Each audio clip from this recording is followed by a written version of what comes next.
Good day, D-Bags, VOOF and VOOF Films, back to another video, and today I'm going to be talking about the Sony ZV-E1 and why I think almost a perfect camera, and why this is my most used camera, and why it has been my favorite camera since I bought it back in 2023 when it first came out. Pre-ordered it, whatever. So right now I'm actually just using the camera's own audio, just to let you know what it sounds like, and just to show that you can just use the camera as is without attaching any other mics or using any other mics like that. If you're filming like this, it's no problem, but you know, and if I have to, I could always use like Adobe AI and then make the audio sound better. But just to be safe, I am going to use like a small little Sony, I forgot it's like an ECM something. Got it for like $100 used off B&H or something. But it's a small little mic, and it'll sound better than the in-body mic. I'm just trying to show that the in-body mic is usable. All right, guys, so now I am using the Sony ECM mic. Currently driving my wife's car. You know, normally when I do these type of D-bag YouTuber vlogs, I am, you know, driving my truck, and I'm able to just put my camera on top of my dash because I have a flat dash. My wife's dash is a slope, kind of like my eyes. So I can't do that. So I'm just using, you know, a Ulanzi vlog tripod, the one with the flip out legs or whatever. But yeah, so this audio should sound better than the one before. And again, if this audio is not ideal, I can always go into Adobe AI and get that thing fixed. So the things that you're able to do these days in terms of running gun shooting and vlogging like this is just next level compared to what, you know, just a couple years ago. So in terms of what I've been using this camera for, I mean, it's been used for everything. I've used them for professional shoots as a B cam. I've actually even tried it out using an A cam, and it worked perfectly fine.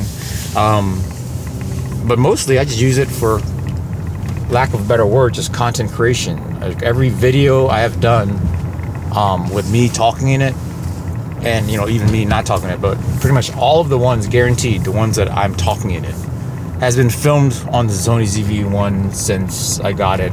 I want to say it was like spring 2023 when it was announced. Since then, I don't actually think I've done a firmware update. There was a 120 frames per second firmware update. I haven't done any of that. But yeah, I just kind of use this camera in 4K 24, 10-bit 422, XAV CS S-Log3, or I use it 4K 60. And you know, the reason why this camera has been so awesome is the fact that it gets the same exact quality as my Sony FX3. To be quite honest with you, if you have Sony a7S III, FX3, or FX6, you're not gonna be able to tell the difference between the four cameras, between the ZV-E1, FX6, FX3, and Sony a7S III. Certainly not the FX3 and a7S III. You're gonna have to spend a lot of time pixel peeping to try to find a difference between the ZV-E1 and the FX6, because, you know, if you don't know, Sony ZV-E1 has the same exact sensor as the FX6, FX3, and the Sony a7S III. The only difference is it has a small body. It's not gonna feel as premium. But because of that, it's lighter. It only has one card slot, and it may overheat on you. I have not had the camera overheat on me when it really mattered. The only time it has overheated was when I pretty much had no airflow going on, or I've had it on my dash for over 30 minutes doing a YouTube video, and the overheat warning has come on. Now, there's a bunch of solutions for this. The solutions are, you could buy a fan, which is $30 and attached to the back of the camera. I'll show you that later. But that solves that. The only issues, the main downside of this camera that I could think of is really the fact that you only have one SD card slot. And I'm gonna be honest with you, I have personally never had an SD card issue, corruption. You know, I've been doing this since 2016. I started on using cameras with only one card slot, and you know, I'm not afraid to admit that sometimes, even when I do client shoots and like all of my SD cards are full or something, and I was in a hurry and I just had, you know, I cleared out one SD card and I used that for the client shoot, and I've been very lucky. God has been looking out for me in a way with these SD cards. But I did have my SD card corrupt once in this camera right here after doing a YouTube video. I was in there filming in the office. It was like about 45 minutes or something like that spending on there. And then I don't know what I was doing, but I was running out of space, and I was doing pretty much clearing out random images and stuff like that to make more space. When I finished, I went to my computer. The computer wasn't reading the SD card, and when I put the SD card back into the camera wasn't reading the SD card, and it was telling me to format. So I didn't format. I was able to use an online program to recover all the files that I needed. So I'm not condoning you to go out there and just go on client shoots and stuff and using just one SD card slot. But if you ever run into a situation when for some reason you do have a card corrupt, just take it out of the card, or take the card out of your camera. Don't touch that card anymore. And when you get home or back to your studio or whatever, take that SD card and put it into try like a program like EASE, EASUS or something like that, and then you'll be able to recover some files. And no, I'm not sponsored by them or anything like that. It's just something that I used. The reason why I'm driving my wife's car today is go get her car emissions checked. But I just wanted to show a situation where I would use this camera. Currently using the Sony 16-25 G lens, and I'll also talk about that later. I'll continue this when I get back to the house. All right, guys, so now I'm back in my office, and I'm currently holding my Sony ZV-E1 the way I was using it in the car. It is my Sony FX3 currently filming me with the Sony 24mm G Master f1.4 lens. I'm filming it at f1.4 because I'm a YouTube D-bag, and I think that shooting at f1.4 makes things look more cinematic. So this is what I was using. Sony ZV-E1, the Sony 16-25mm G lens, using it at 16mm with active stab because I was holding it. I wanted to make sure it was stable. And this is the little tripod I was talking to you about. It's a Ulanzi tripod that you click a button and it flips right out and everything. And because I use the Falcam quick release plate, take it on and off really easily, like so. So, of course, because I'm a YouTuber shill, links in the description below to buy for my own monetary gains. Clearly, I love the Sony ZV-E1, not only because I'm a Sony fanboy douchebag trash, but because the Sony ZV-E1 is actually an amazing camera. Other than the gripes I said of maybe overheating and of course the one SD card slot, I also wish the screen was better, but I wish that for all Sony cameras. It's just a little bit too small, bad resolution, bad contrast, the whole 9 yards. Other than that, this has been my favorite camera to use. And if you look back at all of my YouTube videos filmed in this fashion, they're all filmed with the Sony ZV-E1. And if I didn't tell you, you wouldn't be able to tell the difference even though I'm using a Sony FX3 right now. There is no other camera in the market in its price range that can do what it can do. Obviously, there are other cameras out there available that are cheaper, same price, but none of them does exactly everything the Sony ZV-E1 can do. You're talking about 4K, 24, 60, and 120 using full frame of the sensor. The caveat about 4K 120 is obviously the 1.1 times crop. That's the difference between filming at 20mm and 22mm. So, or like 45mm and a 50mm. It's literally barely noticeable crop. Whereas other cameras that are in the market from other brands such as Panasonic, they're using 4K 60, but it's cropped in 1.5 times. I cannot underplay the importance of having the same sensor size for when you're doing 24 frames per second and then when you're doing 60 frames per second. I cannot imagine myself filming something like this in 24p with this camera and this lens, and then having to do some 4K 60 for some slow motion.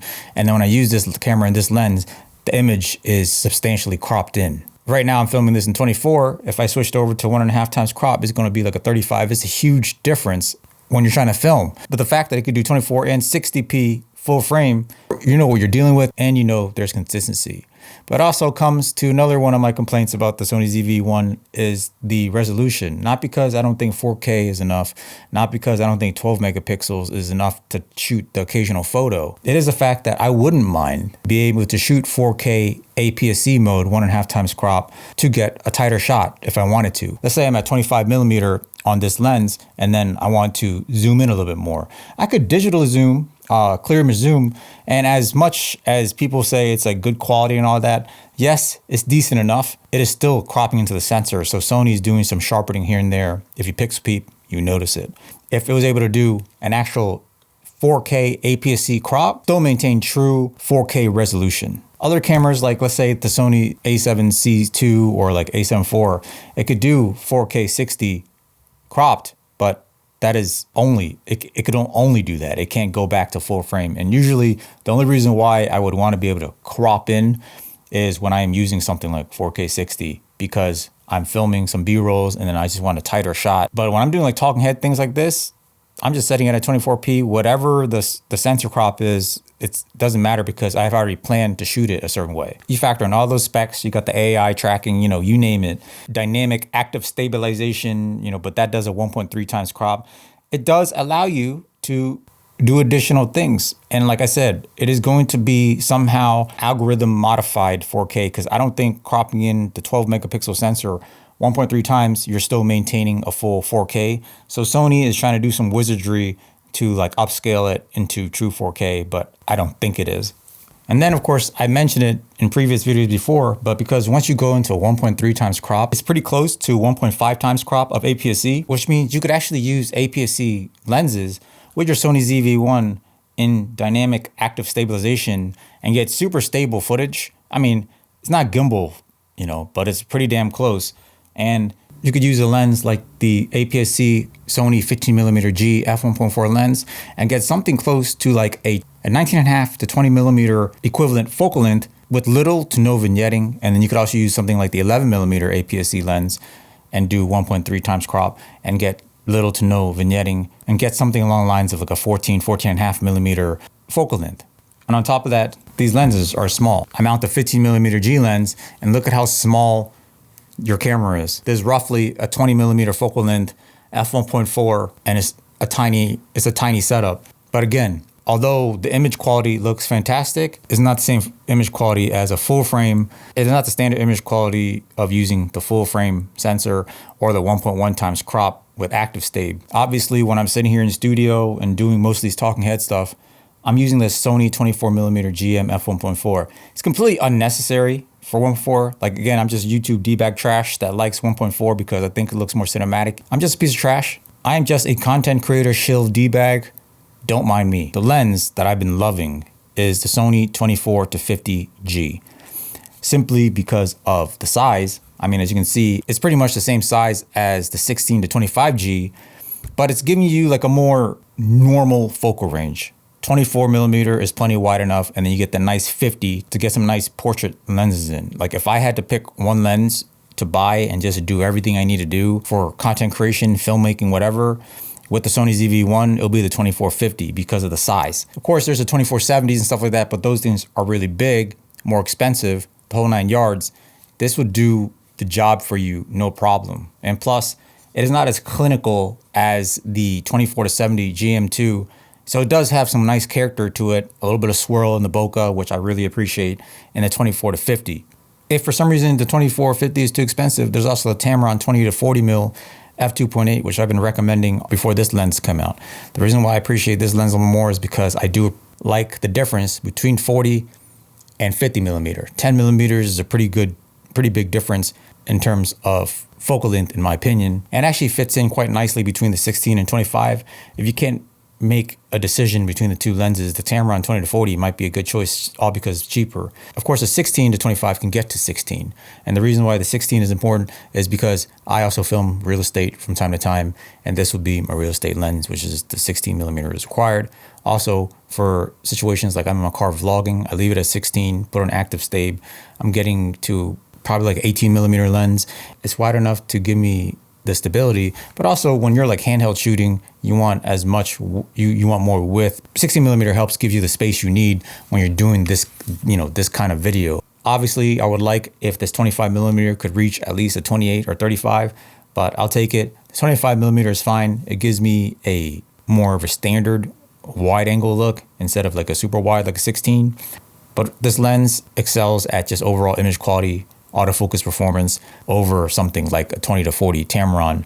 And the Sony lenses communicate better than third-party lenses with the body. If you have a Sony ZV-E1 or you're looking to buy Sony ZV-E1 and you want like the perfect combination of lenses to go with your Sony ZV-E1, it would be the Sony 24 to 50G and the Sony 16 to 25G.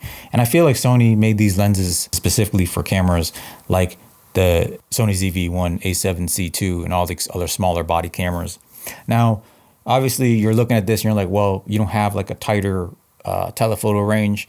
You know, if you need something with more versatility, something like the Tamron 70 to 180, which I own and I use a lot for weddings, that's something that you could look into. It also has a 67 millimeter filter thread, which means it will match filter threads with most of Sony's prime lenses, 24, 35, 50, f1.4. And of course, the 24 to 50 and the 16 to 25 are 67 millimeter filter threads. But if you're looking for something with a little more juice, like an 85 f1.4 prime for that juicy f1.4 portrait bokeh, I would look no further than the Sirui Aurora full frame f1.4 85 millimeter lens. Image quality sharp at f1.4 for video, and it has really good video autofocus. It does struggle with continuous moving autofocus for photos for whatever reason. So if you're going to be doing that kind of stuff, I don't recommend this. But if it's just for video use, this 85 f1.4 from Sirui is my top choice, especially if you're looking into getting all these other lenses I'm talking about, because it also has a 67 millimeter filter thread, whereas every other 85 f1.4 lens out there has like a 72, 77 or something like that, maybe an 82 millimeter. I don't know. This is the only 85 millimeter f1.4 lens for E-mount that I know of that has a 67 millimeter filter thread. Aside from the 16 to 25G, 24 to 50G, and the Sirui 85 f1.4, they all share a 67 millimeter filter thread. They all fit in a 9-liter little bag. That means you could fit one lens inside, another lens inside, and you could actually put the body in like so.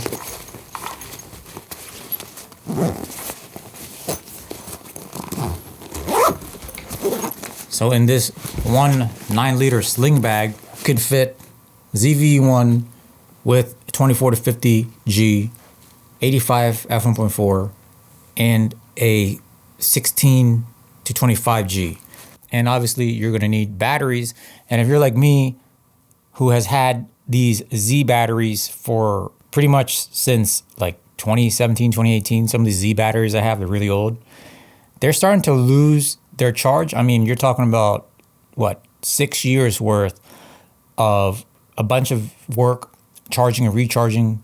So, I mean, you could always just buy batteries and stuff, but they still work. They just don't work as long as they used to.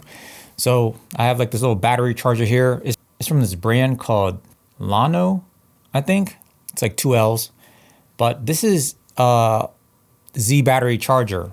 So in here, you could fit 2 Z batteries, and obviously you plug it in for USB-C to charge.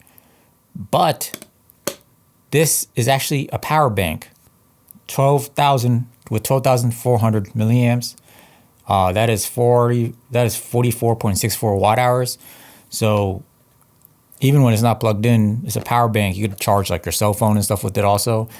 But this thing will charge your batteries a few times over.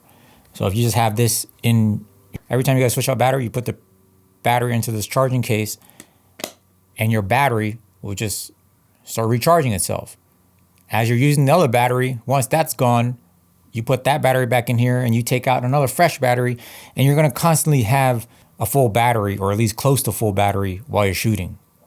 So it's a nice little charging case. They also sell a version that does not have a power bank built in. It's a lot smaller than this. So you could look into that as well, where you could charge 2 batteries at a time. It's also a nice little case that closes. Also, really quick, I just want to mention that on all of my lenses all the time. Client work, weddings, vlogs, filming my kids. I'm always using some type of mist filter. Right here, I have a Freewell 1/8 mist M2 version magnetic from Freewell. So pretty much it's a magnetic system. So this is just a 1/8 mist filter. It is what gets me the look that I get. With the magnetic system, if you don't want the mist, just take it off like that. If you want it, it just magnetically attaches like this.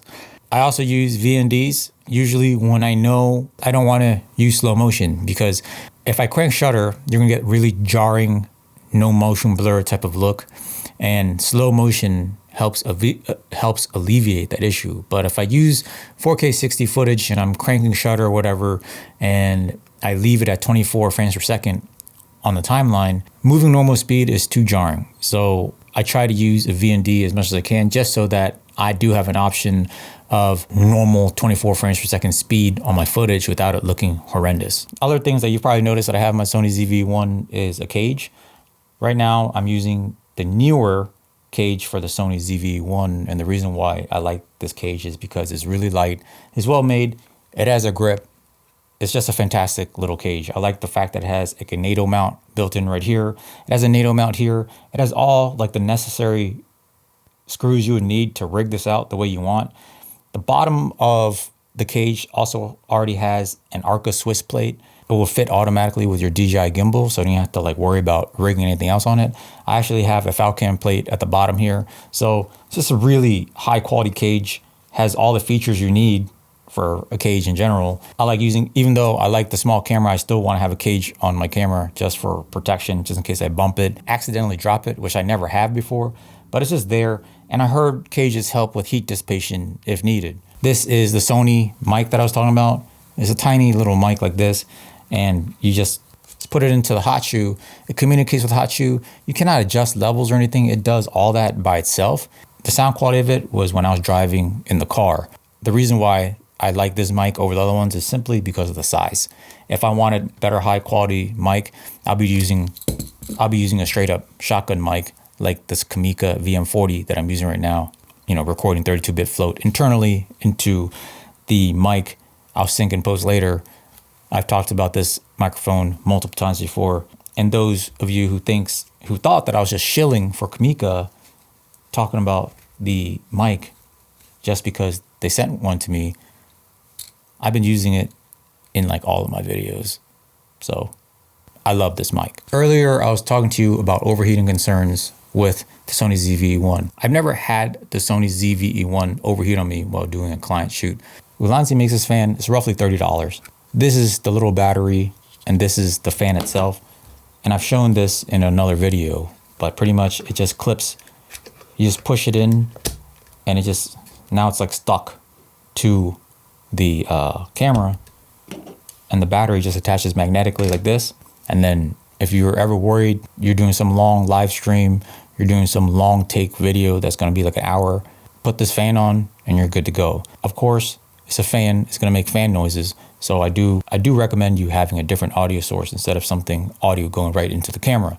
You should be doing that anyway, regardless if your camera had a loud fan on it or not. I'm just letting you know it's probably not suitable for like vlogging or something like that, and when you're trying to use a shotgun mic on top of the camera. But then again, when you're just doing vlogging, you're probably not going to need a fan. And then to take the fan off, it's just pushing it. It's just a spring load that keeps it tight. So you just push it and it releases itself. I've used this camera more often for different types of shooting scenarios than I use my FX3. It has been my go-to camera anywhere, every time I had to go anywhere where I just wanted to just document stuff, do quick videos, do quick vlog. All of my debag let me show you videos is filmed with the Sony ZV-E1. This has been an absolute workhorse of a camera, and it has been amazing. So, you know, coming from someone who has used this camera since it was released for a ton of videos, I'm going to give you some quick tips with how I film with the Sony ZV-E1. Let me show you. Obviously, I'm shooting an S-Log3, and I'm always either at 640 ISO or 12,800 ISO at all times, and I overexpose roughly +1 to +2, depending on what I'm shooting. So it's really just, if I'm focusing on the subject, like in this situation, My face is a subject. My face is what should be overexposed by like +1. That wall over there is not. So you can't really trust their little metering in terms of what is overexposed, because it's going to take the whole image into account. So if you want your face to be +1, but then the wall is like +2 and blinking, you're probably going to get like a 1.7 or something on the screen's metering, which is probably fine. But Sony ZV-E1 has LUT display in the body, so you could upload LUTs into the camera and use LUTs actively to monitor the footage. You could also bake it onto the footage, but I don't. So when I put the footage into the edit, it's still straight up S-Log footage, and I still grade it. I still have to put a LUT on it and all that stuff. But I load up my LUT that I had already used to grade S-Log3 footage with multiple different types of shooting environments and lighting situations. So I already know the LUT that I'm using has been designed specifically to grade the footage the way I want it to look. So when I'm monitoring the camera screen, however the image looks is exactly what I'm going to get. In many ways, I don't even have to worry about looking at the meter, looking at anything else. If the footage looks the way I want it to look, that's where I'm going to record it at. So I'm basically just adjusting exposure or whatever to make the actual image on the screen look the way I want to look. I don't care about histograms, anything else. I'm just looking at the actual footage because the LUT's already on there. I know what it's going to look like. Because the way you expose your things is really up to you. If you want a silhouette, that's the way you're going to do it. If you're shooting a silhouette, obviously you're going to probably underexpose more. You know what I mean? So in general, if you want like an evenly exposed image, you're going to want your subject to be like +1 or something to like raise the noise floor to limit the amount of noise in the shadows. That is what the overexposing in S-Log3 is for. If you're going to be very contrasty and you're crushing shadows anyway, you probably don't have to do all that. You could probably just expose as normal. That's why I think LUT display is so important for cameras that have log shooting. So you could put your LUT in there and you could see exactly what you're going to get. And it's a dang shame the A7S III, even with firmware updates, still doesn't have that feature. So that's a shame on Sony. And obviously everything when I'm filming like this, most of the time, 90% of the time, it's manual. Everything is full manual. I'm adjusting everything on the fly. Now, there's times when I don't use manual, and that would be when I'm using Aperture priority. So as you can see, I'm a D-bag piece of trash that likes a lot of bokeh for no apparent reason. F1.4 in my office, shooting a YouTube D-bag video. I don't really need F1.4 for that, but here we are. So unprofessional. Let's say this is an f2.8 lens, and when I'm vlogging in my car, I'm driving everywhere, going underneath bridges. The sun is not always going to be at the same angle. Light is coming in and out of the vehicle. If I manually set this exposure on this camera, when I go into a tunnel, it's going to get way too dark. When the sun is shining right through my windshield, it's going to be way too bright. So I put it into Aperture priority, which means the camera is going to do all the exposure changes. But it will never change the aperture, and it will never change the ISO as long as I set it to a specific ISO. If I put it at auto ISO, it will change all that. And I don't want to do that, especially I'm filming S-Log3. And we all know everything between like 800 and 12,800 looks like absolute dumpster trash. You don't want to use any of those ISO values in between 800 and 12,800. So most of the time I'm just leaving it at 640 because I'm driving during the day. And if it's really, really sunny out, I'll have an ND on. If it's a cloudy day, I won't. I leave it at f2.8 aperture priority, so that will never change. And the camera will just crank shutter as needed. It will stay. It has never gone below 1/50 before. And I think it really tries not to, but it might in desperate situations, I think. But it will crank the shutter up, 1/200 or something like that, and then back down to 1/50, depending on how much exposure I need. And that enables me to do things like the driving vlogs. And then, my exposure is generally good. The other setting I have to make sure I set is the exposure compensation is set to +2. So no matter what, it is going to try to overexpose the overall image +2. And usually that's working out pretty well for me. It is S-Log3, so I have a lot of dynamic range to play with. And S-Log3 is really good at highlight recovery. So, and honestly, most of the time, it is exposing for my face very well, because if you're thinking about it, those car windows are usually going to be overexposed with the sky, the sun coming through it. So +2 has done really well for me. Situations where it's hard for me to control. And honestly, if you're just starting, if you're just a new filmmaker, a new videographer, or you're like a parent just getting a nice camera to film your kids' events and all that stuff, you could actually just set it aperture priority if you're just trying to maintain a constant aperture. Like if you want to shoot wide open to get like the most depth of field, to get the most debag cinematic footage as you'd like. Like me, filming in my office as a YouTube debag with f1.4 for absolutely no reason at all, other than the fact that I think the more bokeh, the more cinema I look, even though it's a YouTube vlog. That's neither here nor there. So you just set your aperture at where you want it, and you just let the camera just move the shutter around. Because look, I'm a professional. I've been doing this since like 2016 at a professional level. So I'm good at doing manual settings really quickly. I'm really used to these cameras. Everything's set up to the way I want. I have shortcuts and everything. But there's been times when, I have young kids, they're running around. Like sometimes I might be holding my kid's hand, right? One of my kid's hands, and my wife and my other kid is walking. I can't really control settings on this camera. So me setting it to aperture priority and letting the camera control the shutter speed as needed for me to get shots, and I'm just using it one hand, I could actually just run and gun, relying fully on the autofocus to get what I need. And, it actually does the job. Like I'm able to film a lot of stuff one-handed because I'm using aperture priority and the shutter speed is cranking as much as it has to. And of course I'm trying to be, I'd be responsible. I have like an ND or whatever to like minimize the amount the shutter is going to crank. So generally speaking, I'm trying to I already set the camera up to get decent exposure. When I just need to point and shoot like this one-handed, aperture priority works perfectly fine. Other random tidbits of how I set up my camera for my cinematic success, if you want to call it unprofessional. My focus mode is always set on continuous autofocus. The AF transition speed is set at 4. The AF subject shift sensitivity is set at 3, and AF assist is off. And on the touch operation is set to on, and the touch function in shooting is set to touch tracking, which means all I have to do, whatever I want to focus on, I just touch the screen where that subject is, and the autofocus will track them wherever I move the camera. So that's about it.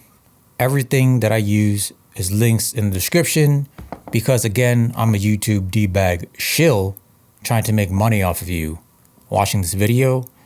So please click those links in the description, buy it, so I get some commission from it. Yeah, that is why I think the Sony ZV-E1 is pretty much as close to a perfect camera as one can get in terms of like an all-around workhorse camera to do a bunch of crazy stuff. And yes, we could say the FX3 could be that, clearly, because it could do everything. But, I am blessed enough to have both, right? But I'm telling you right now, the Sony ZV-E1 is that one camera that I pick up all the time when I need to just run out, film stuff, film family stuff, family events, kids, what have you. Bring it with me on professional shoots as a B cam, because I'm always using FX3 as the main cam, because, the biggest advantage of the FX3 over the Sony ZV-E1 is the handling when you're using it behind the camera. You have Cine EI, you're able to press a button and it goes from 800 to 12,800 ISO really quickly, no problem. A fan, it has dual card slots, it has everything you need to be very, very safe when you're making money on your videos. But like I said, there's ways you could get this to work as well to do that for you. You know what I mean? So, and honestly, if you're making that kind of money doing video work, you should have 2 cameras anyway. And In that case, you should have both FX3 and a Sony ZV-E1. But if you're just out there doing content creation, clients sometimes rely on you for footage. I mean, with that said, like, you know, would I recommend you get a Sony ZV-E1 to film someone's wedding? Sure. Most of the time, you're going to be completely fine, like 99% of the time, okay? Have a fan with you just in case you're worried about long duration. And again, SD cards, single SD cards is a risk. And I'm not sitting here trying to like telling you that it's a completely good idea to go, you know, single SD card slot. But if it ever, in the rare case that it corrupts, take the card out, put it away, use another card, go home and use that Ease US website or whatever, and likely you're gonna be able to recover the files in there, because usually it's just some random file that got corrupted. I hope what I already talked about here showed you why I would definitely prefer a Sony ZV-E1 over something like a ZV-E10 II. I don't want to have to discuss that. I mean, it's probably the same reason why I would definitely prefer an FX3 over an FX30. Hopefully this video was insightful. Hopefully it helped you make a purchase decision on if you're looking to buy a Sony ZV-E1, considering it's on sale right now at around $1,800. Or if you already purchased one or know one, you know, maybe you find the tips and some of the things that I have here useful, and it helped affirm your decision on buying a Sony ZV-E1. As always, please like the video, subscribe to the channel, and until next time, lighten up. Hey man, what you doing? Weed whacking? Why do I have to be weed whacking? Is it because I'm Mexican? Bro, this is a cinema camera. Oh my god, that thread? Why so big and heavy? You compensate for something? No, I'm actually testing out these new Arliss Prime lenses from DZO. They're actually supposed to be pretty sweet. That manual focus? Yeah, but it's not really a big deal because I'm using the DJI LiDAR focus. And also, these are VistaVision lenses, which is going to make my footage look... What you going to say? Cinematic? If you want to be the best, if you want to be professional, if you want to get invited to Sony condo, you need to have something lighter. What do you got? Let me show you. This is the new Sony 85G Mark II. Fast autofocus, creamy bokeh for the real cinematic footage with Timu potato jet.